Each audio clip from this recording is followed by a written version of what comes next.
Welcome back to the channel, guys. Been doing a lot of bourbon reviews, but got a little scotch today. So Benromach 10. It says what looks like paint marker or whiteout. It says the classic speyside single malt scotch whiskey. But funny thing is, it's anything but the classic speyside whiskey from Scotch. But that's what we got today, guys. Check it out.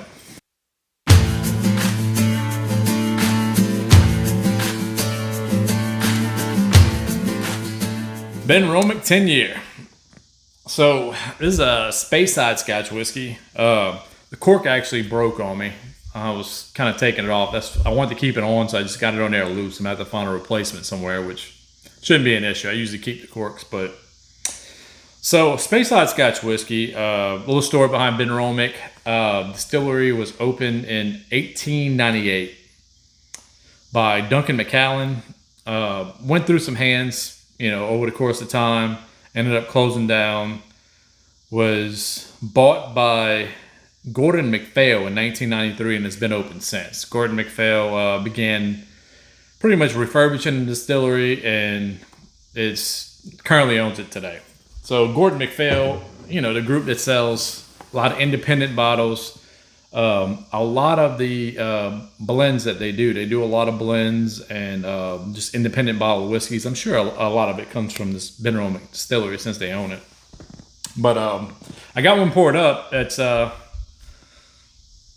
been poured up. I usually let it sit for, it's 10 years old. Let it sit for at least 10 minutes. Let it go for a little bit. Not a whole lot on the back of the bottle, really at all. It just says, at Benromach, small batches of whiskey are distilled by using the finest barley malted with a touch of peat smoke. So that's when I'd said, usually when I think of classic speyside Scotch, it's fruity, very sweet, almost like a summery kind of springtime whiskey. It's got floral notes, springtime notes. Sometimes it'll have that little hay, but that's usually like a lowland whiskey, but usually sweet and fruity, speyside. This one, just off the nose, I got more smoke than I got anything, but you get like it is sweet, but it's like dark notes. Dark stewed plums, sweet and sour, kind of like ginger quality to it.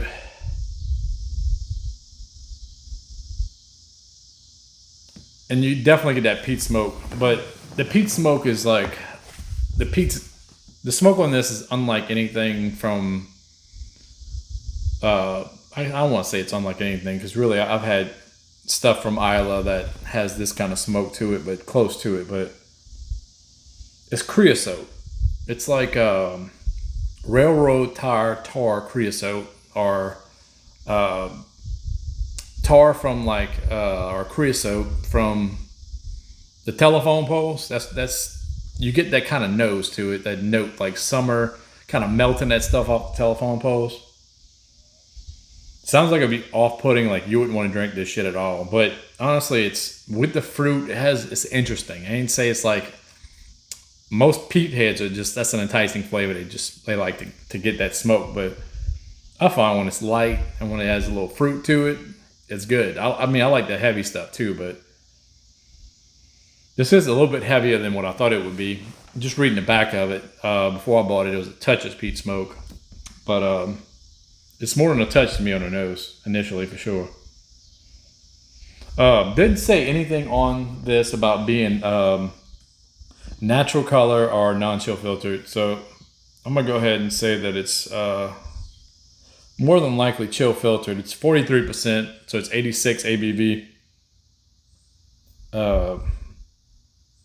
I'm gonna say it's probably chill filtered, and it's I'm sure they add a little something to it. I mean, it's a 10 year, and I mean, I've had 10 years that'll like this, but I don't know.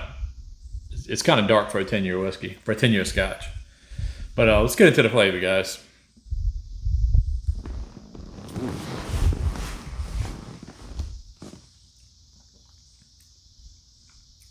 So I would go stewed fruits right off the bat. Berries, like dark fruit notes. Maybe a little stone fruit. Peat smoke's definitely there. So right after you get the initial sweetness, you get that peat smoke note to it right away. Definitely like a creosote note. That's the only way to describe that peat smoke. I don't want to say like chemically, but like it's got that tarry kind of note to it.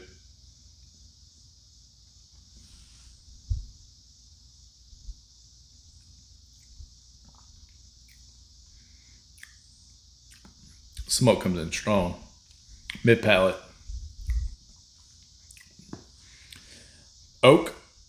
A lot of charred oak in there that you don't get in a lot of scotches, but charred oak right after kind of comes in with the peat. A little bit of sweetness in the finish, but the finish with this one, I find it tuckered off kind of quick. Even the last thing you do get is that peat and the oak, but it doesn't last long. But it's a 10-year whiskey. You kind of get that, I find, with, if anything, the 10-year scotches or any 10-year whiskey, or for a scotch, it's like young. I guess for a bourbon, it would be a little older. But I find the scotches at 10 years is kind of like the core range starting point. Finishes will be a little bit shorter. I don't want to say that all the time because I had some Glenallachie that, but it was a cask strength that probably carried that finish. Those finishes pretty much long. It was long and drawn out, lasting finish on that Glenallachie 10-year cask strength. But with this Benromach, it's pretty short, even with the peat finish, the peat note to it. Get one more flavor, guys.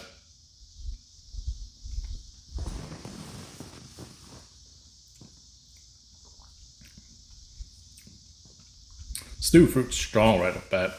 But it does have like a ginger quality to it. It's like a sweet and sour kind of note to it. But that peat smoke, initially after you get that sweet sour taste from that ginger, that peat smoke taste is going in there with that oak. And it just darkens the flavor up big time. There's really no light flavors at all in this, at all. It's dark fruit, peat smoke, charred oak, creosote kind of smoke. If anything, maybe like a seaside minerality with that creosote kind of flavor. Just like, if I had to describe this to any smoke that I would get off of something that I would usually drink, it would be like a Lafroy kind of note to it, like a seaside minerality smoke, that kind of peat, creosote, oil, like dark vegetal peat. But no, a lot. Every distiller that is known for that peat has their own little flavor to whatever peat they're trying to do, or whatever whatever they create in that distillery. This one's very similar to Lafroy, if anything. So, but yeah, good stuff.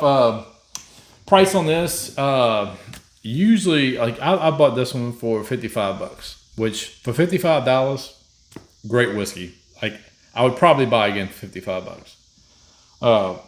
Even though it is a shorter finish on it, the flavors it does have is a hit. Right when you taste it, it's not subtle. Like the flavors hit hard. So it's an experience. It's a good, it's a good whiskey. But for $55, it's a great whiskey. I've seen it online for like $88, $89.